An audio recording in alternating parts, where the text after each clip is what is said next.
सत्यमेव जयते।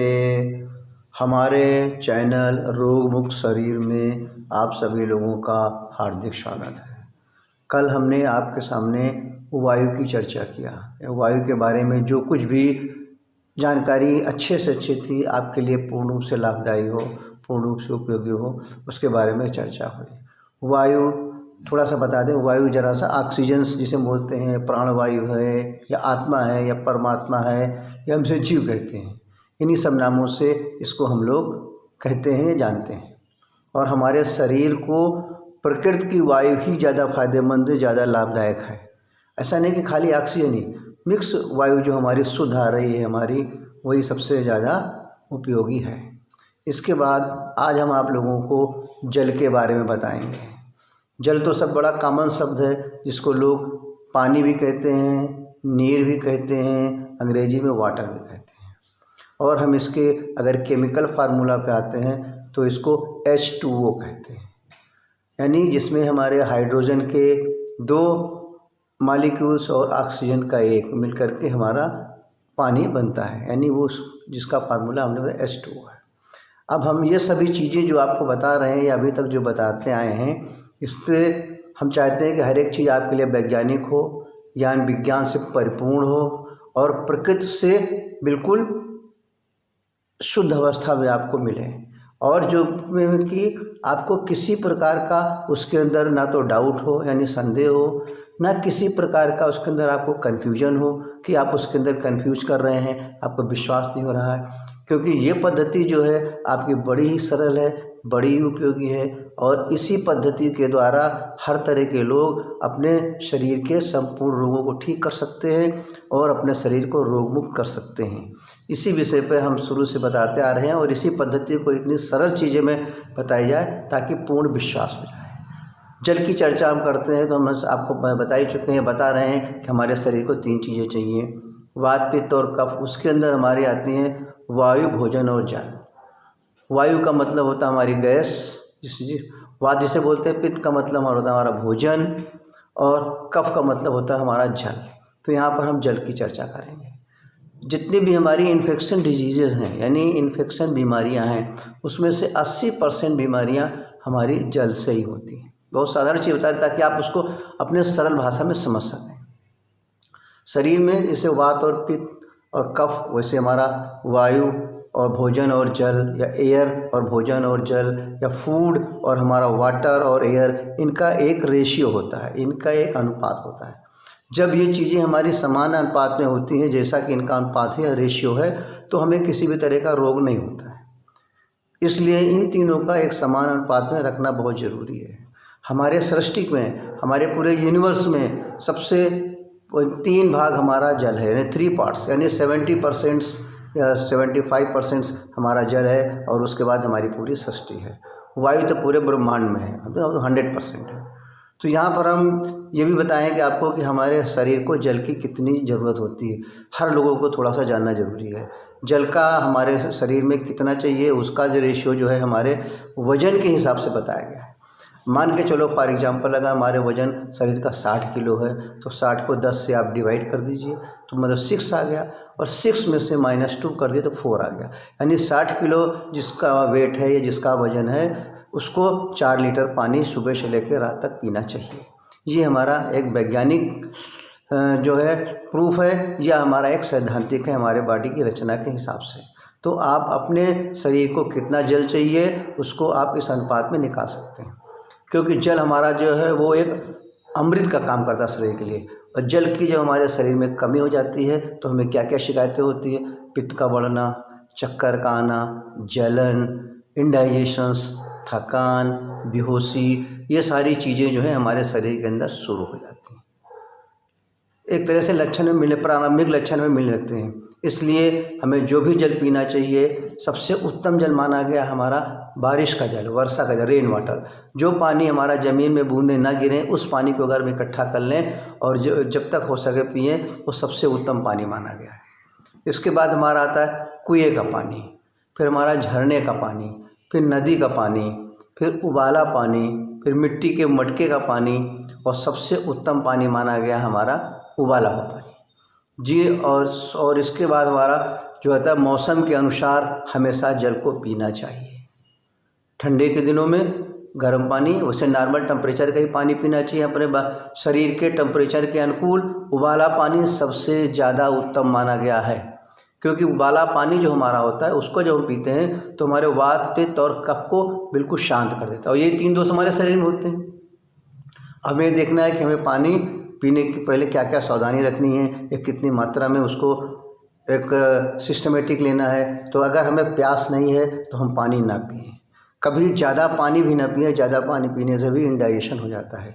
इसलिए सुबह सबसे पहले ज़्यादा से ज़्यादा जो पानी पीना है खाली पेट पीना चाहिए, बैठ करके घूंट घूंट करके, जो कि हमारा एक तरह से इंडाइजेशन के लिए एक बहुत बड़ी मेडिसिन हो जाती है।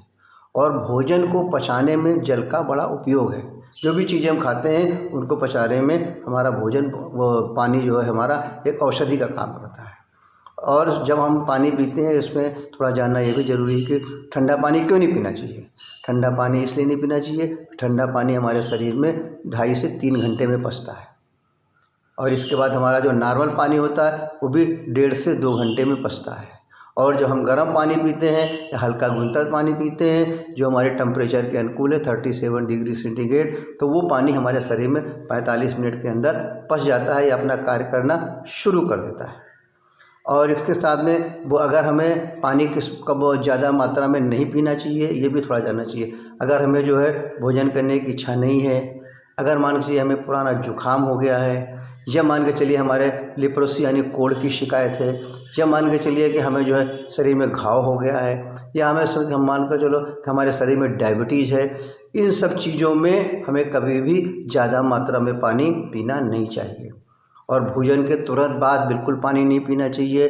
भोजन से 1 घंटे पहले और भोजन के बीच में और भोजन के बाद में जब पूर्ण रूप से हमें प्यास लगे तभी पानी पिएं, क्योंकि हमारा शरीर भोजन के बाद सेल्फ से पानी के लिए आपको प्यास लगने लगेगी। उस कंडीशन में या उस दशा में आप पानी पिएं। उसके पहले पानी पिएंगे तो आपको इंडाइजेशन हो जाएगा, अपच हो जाएगी, तो ये सारी चीज़ें आपके सामने आएंगी। तो इन सब चीज़ों को ध्यान रखना चाहिए कि हमें पानी जो है एक अमृत है, लेकिन किस मात्रा में पीना है, किस अवस्था में पीना है, कब पीना है, कब नहीं पीना है, कैसा पानी पीना है, ये चीज़ जानना हमारे पानी के लिए बहुत ज़रूरी है। और यदि हम भोजन के तुरंत बाद पानी पी लेते हैं तो हमें कुछ तकलीफ़ें हो सकती हैं। सिर के रोग, श्वास, खांसी, टीबी, ये सारी चीज़ें। और इसके बाद हमारा पाचन शक्ति में गड़बड़ी, हिचकी, पेट में दर्द, ये इस तरह के, या कभी कभी सन्नपात यानी वात पित्त जब हमारा ज़्यादा बिगड़ जाता है तो हमारे शरीर में सन्नपात हो जाती है। और वो सन्नपात जो होती है एक तरह से फिर हमें मृत्यु की तरफ जो है पहुंच सकते हैं हम। तो इसलिए पानी जितना ज़्यादा हमारे लिए अमृत है उतने सावधानी से उस पानी को पीना चाहिए। फिर उसके बाद हम देखते हैं कि पानी को अगर हमें और उपयोगी बनाना है तो हम पानी को उबाला पानी लेकर के उसको ठंडा करके कांच की बोतल में रख लें, और रखने के बाद उसको दिन भर सूर्य की किरणों में रखें और शाम को फिर रात में चंद्रमा की किरणों में रखें। उस तरह का पानी अगर हम महीने में 2-3 बार भी पी लेते हैं तो हमारा एक बहुत बड़ी औषधि बन जाती है। यानी उस तरह का पानी हमारे शरीर के लिए एक रसायन का काम करता है। रसायन का मतलब हमारे इस तरह से रसायन जो होता है हमारे बुढ़ापे तक किसी भी तरह के विकार को आने नहीं देता, किसी भी तरह की बीमारी को आने नहीं देता, किसी भी तरह के रोग को आने नहीं देता। उस तरह का पानी हमारा बन जाता है, सूर्य की किरणों और चंद्रमा की रोशनी से तपाया हुआ पानी। इसलिए उस तरह का पानी भी इंसान को कभी कभी साल में या महीने में 2 महीने में अपने हिसाब से 3-4 दिन तक में 3-4 दिन में पी लेना चाहिए। प्रातःकाल का अगर हम सुबह का पानी पीते हैं तो उसके फ़ायदे क्या हैं? शरीर में झुर्रियाँ नहीं पड़ेंगी, जल्दी बाल सफ़ेद नहीं होंगे, हमारा गला नहीं बैठेगा, दमा की शिकायत नहीं होगी, कब्ज की शिकायत नहीं होगी। इन सब चीज़ों में बहुत ही फ़ायदेमंद है। अब हमें देखते हैं कि हमारे दूषित जल कौन से हैं जिनको हमें बिल्कुल ही नहीं पीना चाहिए। उस तरह के हमारे तालाब का पानी ना कभी नहीं पीना चाहिए। और इसके बाद हमारा जो है जिससे कि हमारे अगर पानी हमारा नमकीन है, पानी का हमारा कोई स्वाद नहीं है, तो इस तरह के पानी ना तो पीना चाहिए ना नहाना चाहिए। जहाँ पर पानी रुका हुआ हो, कहने के बाद जिस स्थान का पानी रुक जाए वो पानी किसी भी तरह का उपयोगी नहीं होता। उस तरह का पानी उपयोग करने से हमारे शरीर के अंदर विषैले पदार्थ जमा होते हैं। अब हम देखते हैं कि जल की पहचान हम कैसे करें नॉर्मल उसमें। तो अगर हम पहले जल को स्पर्श करें यानी टच करके, अगर उस पानी के अंदर कोई खुदरा है, कंकड़ संकड़ है तो पता चल जाएगा। इसके बाद हम उसको देखें, देखने में पानी वैसे भी ट्रांसपेरेंट दिखता है हमारा, समझ लीजिए कि शुद्ध पानी। इसके बाद उसका स्वाद लेके देखें, स्वाद में कोई गड़बड़ी है तो भी हमें उस तरह का पानी नहीं पीना चाहिए। इसके बाद हम उसको सुगंध यानी स्मेल करें, स्मेल भी किसी ऐसे तरह की आ रही है तो उस तरह का पानी हमें नहीं पीना चाहिए। इस तरीके से पानी हमारा पूर्ण रूप से अमृत है। और बस खाली किस तरह का हम सारी चीज़ें जो चीज़ें हमारे सैद्धांतिक हैं, जो हमारी प्राकृतिक हैं, उन्हीं चीज़ों को हम आपके सामने बताएंगे। और हम ज़्यादा से ज़्यादा आपसे रिक्वेस्ट करेंगे कि इस वीडियो को, इस चैनल को द्वारा ज़्यादा से ज़्यादा लोगों को शेयर करें और ज़्यादा से ज़्यादा लोगों को सब्सक्राइब करें, ताकि ज़्यादा से ज़्यादा लोग हर वर्ग के जल के बारे में जान सकें, किस तरह का जल पीना है, हमारे शरीर के लिए कैसे औषधि का काम करेगा। ये सारी चीज़ें उनको साधारण भाषा में मिल जाएँ या उन साधारण मतलब जान जाएं। इन्हीं सब चीज़ों को हमारा MM naturopathy and medicinal yoga centre Raebareli में विधि पूर्वक बताई जाती है कि हमारा वायु शरीर के लिए कैसे जो है दवाई है यानी एज ए मेडिसिन है, पानी हमारे शरीर के लिए कैसे एक मेडिसिन है, भोजन हमारे शरीर के लिए कैसे एक मेडिसिन है। इन चीज़ों को विस्तार पूर्वक सरल भाषा में अच्छे से अच्छे तरीके से वैज्ञानिक प्रमाणित के द्वारा, जिसमें कि किसी तरह का कन्फ्यूजन न हो, आप लोगों को बताया जाता है। अतः आपसे हमारा पूर्ण निवेदन है फिर दोबारा कि इस चीज़ को, हमारे इस चैनल को ज़्यादा से ज़्यादा लोगों को शेयर करें, ज़्यादा से ज़्यादा लोगों को सब्सक्राइब करें, ताकि ज़्यादा से ज़्यादा लोग इसका लाभ उठा सकें और अपने शरीर को रोग मुक्त कर सकें और अपने शरीर को निरोगी बना सकें और अपने जीवन को सुखमय बना सकें। हमारा ये MM naturopathy and medicinal yoga centre सुबह 7 बजे से लेकर के शाम को 7 बजे तक आपकी सेवा में खुला रहता है, जिसमें शाम के 5 बजे से 7 बजे तक निःशुल्क सेवा है। किसी भी तरह का कोई चार्ज नहीं लिया जाता आप लोगों से। आप उसको वीडियो कॉन्फ्रेंसिंग के द्वारा, फ़ोन के द्वारा, व्यक्तिगत आकर के आप हर तरह की समस्याएं यहाँ से पूछ सकते हैं, जान सकते हैं। और बड़ी सरल भाषा में गंभीर से गंभीर रोगों का निदान आप स्वयं किस प्रकार से करें, ये आपको यहाँ पर विस्तार पूर्वक से कैसे बताया जाएगा, ताकि आपको पूर्ण विश्वास हो जाए। जब तक आपको पूर्ण विश्वास इस हमारे नेचुरोपैथी या योगा में नहीं होगा, तब तक आप जो है इसको करेंगे नहीं या मानेंगे नहीं। वही सब चीज़ें आपको यहाँ पर आपको विश्वास दिला करके, विश्वास बता करके सब चीज़ें बताई जाती हैं। इसके साथ में हम कहेंगे आपका जीवन सुखमय रहे और आप इस हमारी थेरेपी विश्वास करें। Believe in this therapy, relief in this therapy, cure in this therapy and enjoy in this therapy. 4 चीज़ें हमारी इस थेरेपी में आपको प्राप्त होंगी। इसलिए हमारा यह अभियान है कि ज़्यादा से ज़्यादा लोग हमारे इस अभियान से जुड़ें और लोगों को ज़्यादा से ज़्यादा शरीर रोग मुक्त कैसे रहे इसके बारे में बताएं। और हमारा अभियान ये कह रहा है कि चलिए हम बताते हैं कि हम आप सब लोगों को जगाते रहें और आपके शरीर के रोग को भगाते रहें और आपको पूरे परिवार को रोग मुक्त बनाते रहें। सत्यमेव जयते।